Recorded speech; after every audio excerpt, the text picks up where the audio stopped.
Oke. Hi everyone. Sebenarnya gue nggak berniat untuk nge-vlog sih awalnya, karena I think my life is not really that interesting. Sehari-hari gue kayak gini aja sih.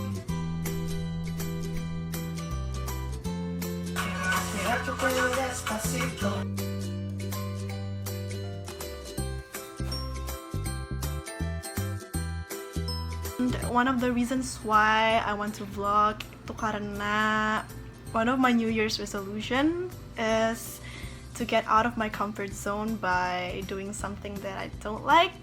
And I believe that when you get out of your comfort zone, that is when you start to grow. Jadi ya, vlogging itu my way to get out of my comfort zone.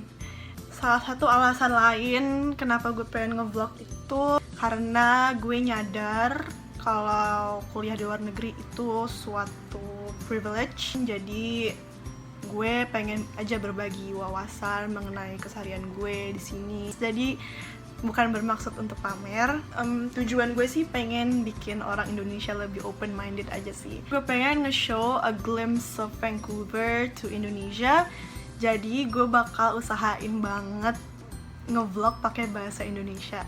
Walaupun kadang-kadang suka keselip-selip bahasa Inggris, dan itu mohon maaf ya, bukan ngesok gitu, tapi emang karena sehari-hari kan ngomongnya pakai bahasa Inggris, jadi otak gue kayak udah keset kayak gitu. Dan apalagi ya, I think that's it. So I hope you guys enjoy my vlogs. Jadi kita mau nonton Bruno Mars. Kita udah di seberangnya Rogers Arena. Terlalu depan sini. Tapi enaknya konser di sini tuh santai banget sebenarnya. Jam 8 tuh harusnya Camila Cabello udah main. Tapi kita sekarang jam berapa? 7.45 kita masih chillin. Ini kalau di Jakarta kalau misalnya mau konser paling 3 jam sebelumnya. 3 jam sebelum dari tempat. Kalau di Jakarta orang konser tuh nonton Senyamannya aja. pakai kaos doang gitu nggak sih? Iya kan senyamannya gara-gara ya mereka nonton festival kan kayak terus kayak panas terus kayak bakal sekan sama orang gitu kan. Iya. Tapi kalau di sini mau prom gitu loh yang kayak pakai heels atau Kayak heels, pakai yang rambutnya di salon dulu gitu. Pokoknya ya kayak gini. Kan dong kayak mau freestyle.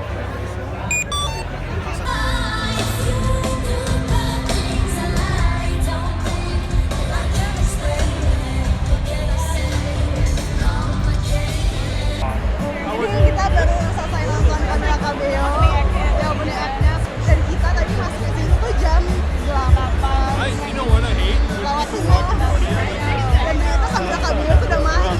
Kira-kira kan udah pakai So you went to Tony today? Jakarta kan? Oh iya, udah mulai diganti.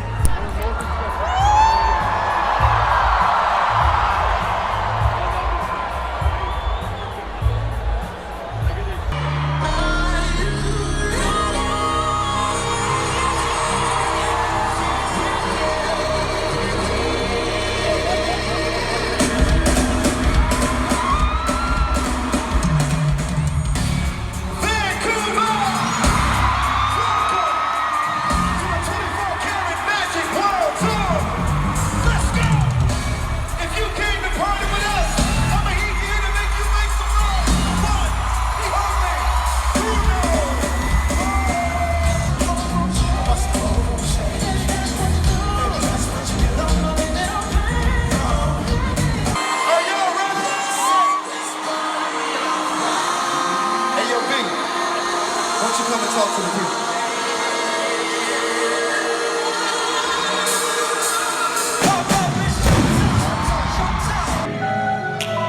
If you want me to beg, baby, then you got it. Come on.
Oke, jadi sekarang gue mau review konsernya Bruno Mars yang 24K Magic Tour.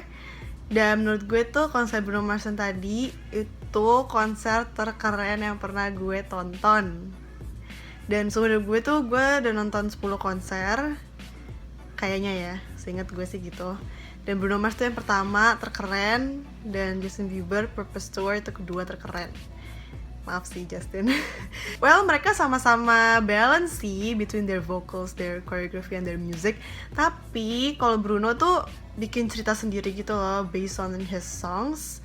And jadi gue ngerasanya tuh kayak gue lagi nonton musicals. Contohnya pas saya Calling All My Lovelies gitu. Ceritanya kan tiba-tiba ada suara operator telepon gitu bilang kayak ini ceweknya nggak ngangkat telepon nih, bla bla bla. Terus si Bruno yang kayak begging her to pick up the phone tapi sambil nyanyi. Dan karena ada suara operator telepon itu yang menggema di seluruh arenanya, jadi rasanya tuh bener-bener real. To delete and re-record your message, press 3. Look here. Something I've been meaning to tell you.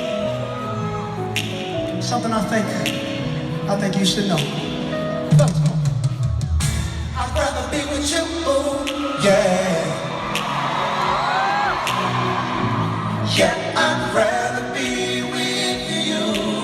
Dan yang gue suka lagi itu most of the arrangements dari musiknya itu beda sama original songs yang ada di album. Contohnya Grenade yang tadinya lagunya galau, pas di performance-nya dia ngebawainnya tuh dengan nuansa rock. Gue suka banget malahan jadi rock gitu, karena menurut gue malah jadi tambah baper lagunya, karena Bruno juga nyanyinya dengan sangat emosional.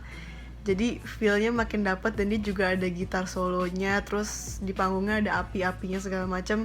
Itu ngebuat message dari lagunya tuh semakin keluar, dan jadi makin baper sih nontonnya. Honestly gue udah kayak mau nangis gitu pas nonton dia nyanyi Grenade. It's not a bad thing untuk ngeganti arrangement musiknya, karena itu membuat experience kita beda aja dari dengerin lagu di HP dengan nonton langsung konsernya. Karena sejujurnya sih pas nonton Bruno Mars, gue nonton juga gak deket-deket banget sih. Kayak gue bisa lihat Bruno kayak setitik gitu, tapi dengan dia ngebuat arrangement lagunya beda, itu jadi gue ngerasa bener-bener si Bruno tuh lagi nyanyi di depan mata gue, dan experience-nya sangat real lah gitu. Karena pernah gak sih lo kayak nonton konser dimana kita tuh duduknya jauh banget dari stage, yang kita ngelihat artisnya juga cuma setitik doang, terus dia tuh ngebawain lagunya tuh dengan arrangement yang sama dengan lagu yang biasa kita denger di radio atau di HP atau di YouTube di mana. Dan jadinya kita kan kalau misalnya ngelihat artisnya kecil banget segini kan kita lebih mending ngeliat di layar gede ya, mukanya gede gitu artisnya. Tapi kan jadinya experience-nya sama aja dong kayak kita nonton di TV, nggak bener-bener real kayak oh artis tuh di depan mata kita. Dan pas konser Bruno ini tuh gue ngerasa even though Brunonya jauh, suaranya tuh mendekatkan gue dengan Bruno. Tapi bener jujur, apalagi pas When I Was Your Man itu ada waktu dimana musiknya redup gitu, terus dia nyanyi aja tanpa musik yang heboh atau koreografi yang heboh. Dan suara Bruno itu emang bagus banget sih, both di dunia maya ataupun di dunia nyata. Terus ya experience unik lainnya yang gue alami pas nonton konser Bruno Mars itu yang pertama, ini pertama kalinya gue ngaret datang ke konser. Sebenernya gak ngaret-ngaret banget sih, gue ngaret cuma kayak 5 menit gitu. Tapi ternyata I learned that konser di sini tuh sangat on time. Karena jam 8 teng itu Camila Cabello udah main, dan gue datang jam 8:05 dia udah perform lagu apalah nggak tahu gue. Gue tuh sebenarnya santai banget karena kan di tiketnya udah ada nomor kursinya kan, jadi gue nggak perlu ribet-ribet lagi kayak harus 3 jam sebelumnya prepare datang ke venue untuk dapat view yang bagus, karena gue udah tahu dong seat number gue segini dan gue dapat viewnya kayak gini, oh ya udah gitu kan. Jadi gue santai aja, gue makan dulu lah segala macam, taunya telat. Yang kedua, banyak banget orang tua yang nonton, ya mungkin karena Bruno Mars kan genre-nya rada vintage gitu kali ya, yang 80s gitu, jadi ya mungkin orang tua banyak yang suka. Dan yang ketiga, gue rada kecewa sih karena pas gue nonton itu bau daun bahagia. Ya gue nggak tahu juga sih sebenarnya boleh nggak sih nge-smoke di dalam arenanya, soalnya itu rada annoying, tapi ya gue tetap enjoy the concert sih overall. Setelah nonton Bruno Mars, kayak bakal makan ginian for the next few weeks. Gak deh.